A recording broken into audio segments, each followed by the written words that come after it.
Hey, Matt, welcome to Voices at Endpoint. It's wonderful to have you here. Matt, it would be great to know your journey on how you got to Endpoint. Tell us a little bit about that journey before you joined us at Endpoint. Yeah, thanks, Sri. I'm happy to be here as well. Um, Before I joined Endpoint, my background was a mix of multiple areas within HR, a large body of it being building new businesses for technology companies through recruitment and talent functions, and then migrated away from recruiting into life sciences and HR about 12 years ago, which gave me multiple experiences across the entire HR landscape. And then I came to Endpoint a little over a year ago. Wonderful. Tell me, how has it been? You worked across multiple different organizations. What is different in Endpoint?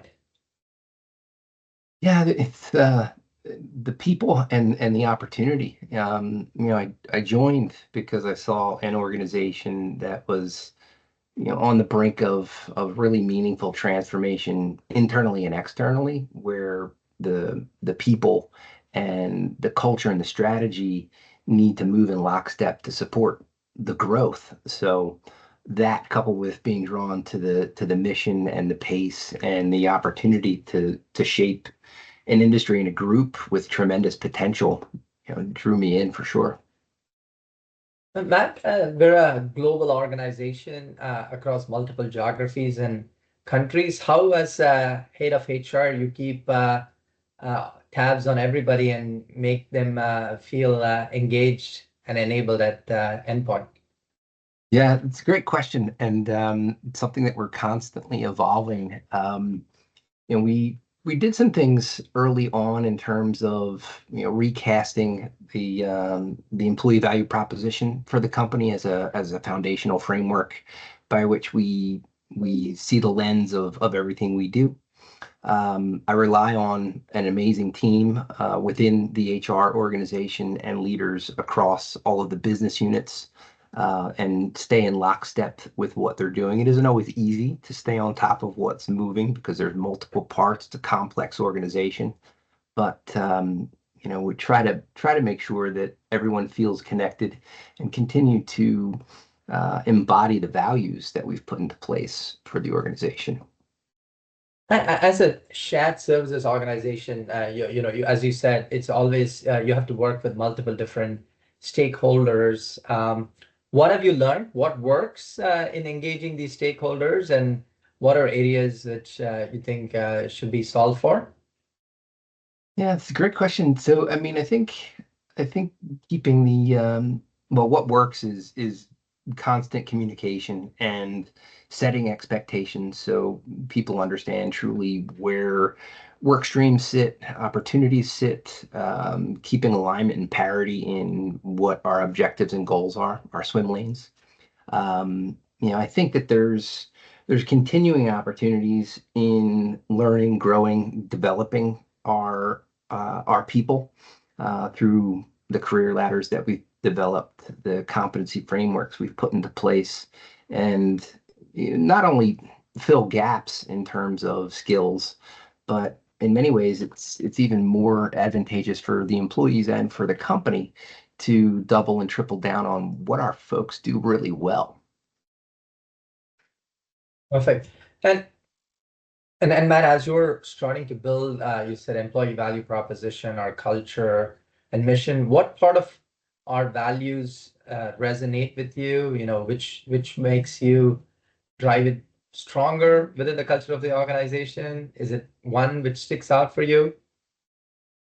Yeah, we narrowed them down to five core values, and the, the one that you might think it's the low-hanging fruit, but I think it's the one that touches all of them. The collaboration of the five values is really core to HR and to the organization. There's really nothing we accomplish that's done in isolation. So whether it's workforce planning or talent decisions or organizational design, the partnership and the collaboration across the business is essential from an HR perspective and cross functions delivering for our stakeholders and our sponsors. Yeah. So Matt, as the ambassador for Endpoint with new recruits and stuff, what do you tell them why they should be joining Endpoint, and what is your pitch to making them come to Endpoint? Yeah, my 90-second elevator pitch. I'll pare it down a bit, but ultimately it's an opportunity where, the best and brightest in the organization have come from across our competitors and tangential competitors to, reshape what it is to be an IRT and RTSM. We're leading in the marketplace from an innovation standpoint, which was just celebrated recently through Everest. And, if you're interested in challenging yourself and learning and sharing your knowledge with a body of folks that are committed to the mission in the organization, this is the right place for you. Uh, also, if I also like to talk about the fact that we're a smaller, nimble organization. So if you've tried your hand at the Fortune 500s and you find that it takes a long time to get initiatives off the ground and deliver new novel ideas, programs, systems, projects, this is a place where you can, truly move the needle relatively quickly in comparison to those larger organizations and have an impact for yourself, for your colleagues, and for patients at large. And you've been talking to several employees within the organization. What stands out for you? Why they like to be at Endpoint? Yeah, and I'm constantly impressed, struck, and just overjoyed at the fact that our employees really do embrace the mission. I've had the opportunity and the privilege to do skip levels and meet with many of our colleagues across the world one on one. And their stories about why Endpoint, consistently comes back to the patient and the impact to the greater good. And that comes across in all of our conversations, in the way we show up for work every day. And it's even showing up in our annual engagement survey that's running right now. Wonderful. Matt, what do you do beyond working 24 hours for us at Endpoint? What's fun and what's work-life balance for Matt? Yeah, work-life balance is truly important. And I have a lot of extracurricular activities outside of work, so balancing the two is incredibly important. So, I do like to get my exercise and go to the gym. My wife and I go several times a week, spend time with family and friends. But, one of the passions that I do have is aviation and flying, and I love the technical aspects of it. The geeky weatherman in me that has to stay on top of what happens with the weather patterns. I really enjoy that. It's there's a sense of community within that entire group that also resonates. That's fantastic. You're a pilot and you can fly anywhere you want within the US. That's quite a freedom and quite invigorating. So Matt, Jennifer and me have been here for a year. Your thoughts on what's good we should continue and what are things we should do differently? Sure. I think I think the strategy that we have in place in terms of next generation platforms incorporating AI to our offerings and the level of service is really our secret sauce to what we do as a company.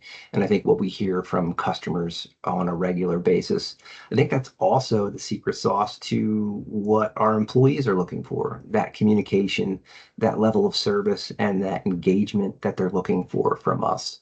Um, I don't necessarily recognize or see any leadership gaps per se, but I think doubling down on the collaboration, the communication, uh, sharing as much of the strategy and the forward thinking of what's next how well we ended 2025, what's in store for everyone going into 2026.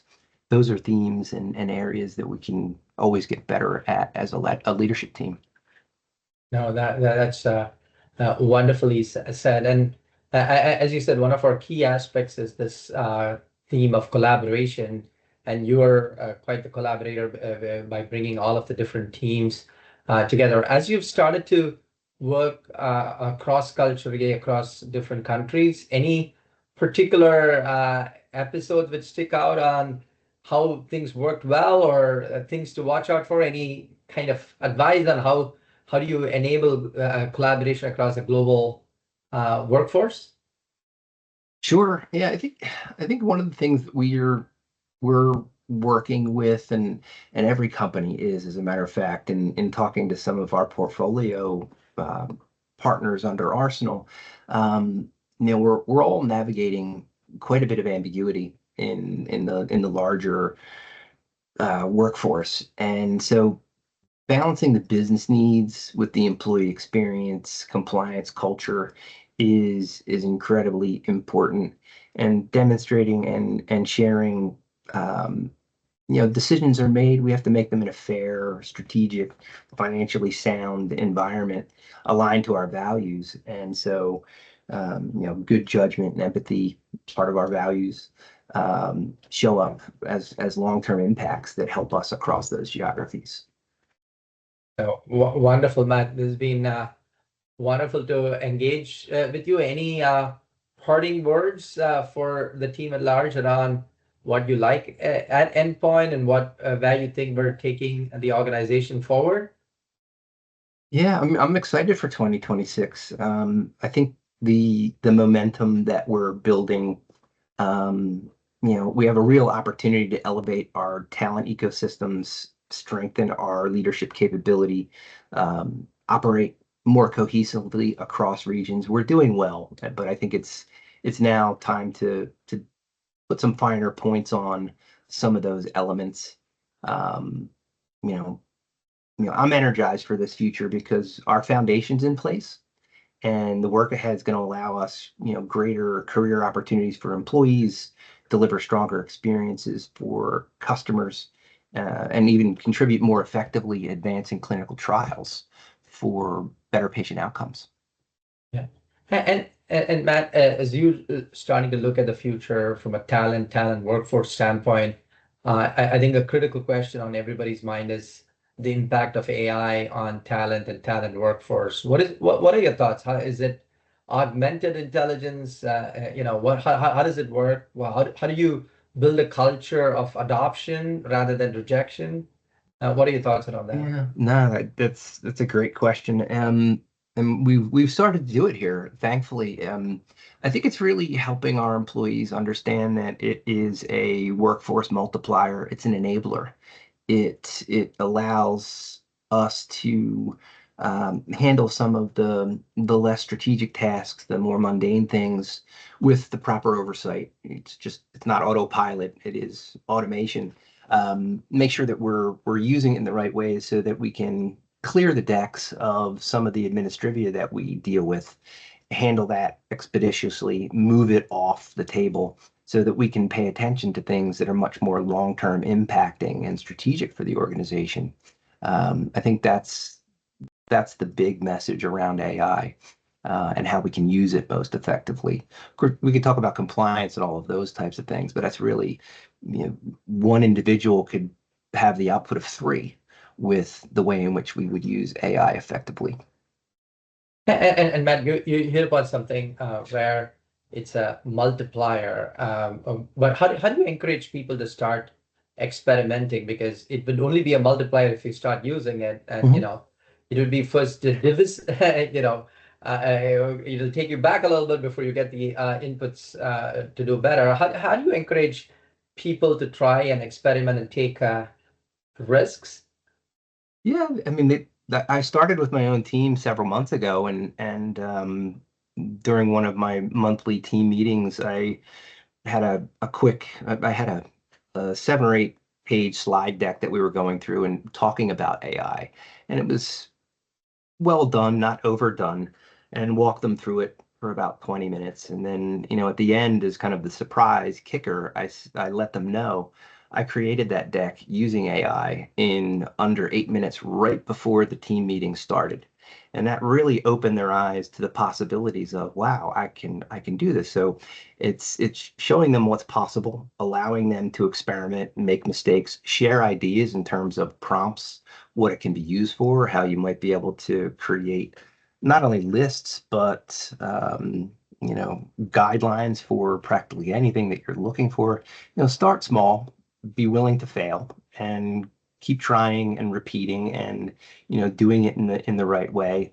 Once you start to open that door, the possibilities are endless, and the team has started to adopt it, and you see it show up, and it's allowed them to pay attention to more strategic and impactful activities rather than you know No, Matt, it was very well said. You said try it, which is experimentation, Mhm.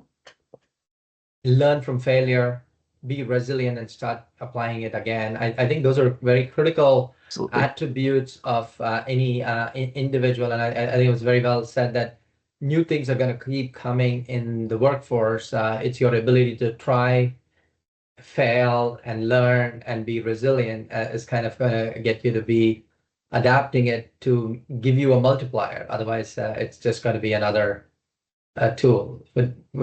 Is that kind of where you're Yeah, going? absolutely. Well said, much more succinct. It's absolutely true. Try, fail fast, pivot, try again, learn what works, adapt and continue to double down. Your prompts and your way of learning and your way of working will become much more efficient. And what may have taken you, you know, a portion of a day using AI in just a few short weeks might only take you 20 minutes a week to do the same output. So, and recognizing that you're allowed to make mistakes, you're allowed to pivot from those. It's an environment where we allow for that, and so long as you keep trying and keep evolving and growing, that's all we ask for. That's very fair. As you're a HR leader and as you look at the future workforce, you're going to see this combination of humans and multipliers. How do you create kind of an ecosystem for success in that environment? How do you bring these things together? Are there cultural aspects which we should do differently? Is there things which, as you said, one is trust, two is the ability to try and fail, right? To not be Mhm. punitive, but there's some cultural aspects you talked about. Are there any things which stick out that one should continue to watch out for and do differently or encourage? Yeah, for sure. And it's I always look at through the lens of sort of the employee's life cycle. And on the front end, I think when we're hiring folks, having the right skills, education, background, pedigree, those are always elements that are really important. But I think the aptitude for being a lifelong learner and demonstrating either professionally or personally through examples that um, people have encountered obstacles and used either technology in this example or other ways of learning to overcome those obstacles and showing that resilience and applying that resilience. Those attributes are invaluable because those are individuals that will be able to go along this journey very quickly with us in this new environment of technology. So you're hitting about a great point, right? The ability to be a lifelong learner. You talk to a lot of people, both outside and inside.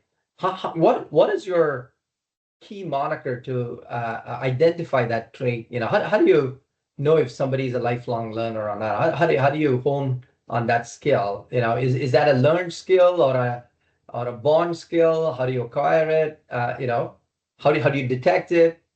Yeah, there's many different ways, and I'll try to give examples. I mean, one question that I typically ask when I'm meeting with folks is, you know, what type of information to consume and where do you consume it? Is it online? Are you reading books? Are you old school? Are you, watching videos? How are you consuming your information, and what information are you consuming? And have them walk through that. Gives me an indicator of how engaged they are around that topic. It also lets me know where certain types of skill sets live in terms of if we wanted to go find those skills, we would know where to put endpoints so we could get in front of them. Being able to understand, how they're consuming information, what type of information they're consuming, and then just as importantly, what are they doing with it? Have they applied it in any way? If they're doing those things, they have the attributes and they typically would be a lifelong learner. I mean, the easy ones looking at, when's the last time they went to school or when's the last time they, did a certification, those types of things are the low-hanging fruit. But folks who like to read, folks who are consuming information that's multiple different subjects, that gives us a really strong indicator of what level of learning they're involved in. Matt, this has been fantastic. And so as you start to chart out your next 12, 24 months, what are some key things which you want to achieve and share with the larger team?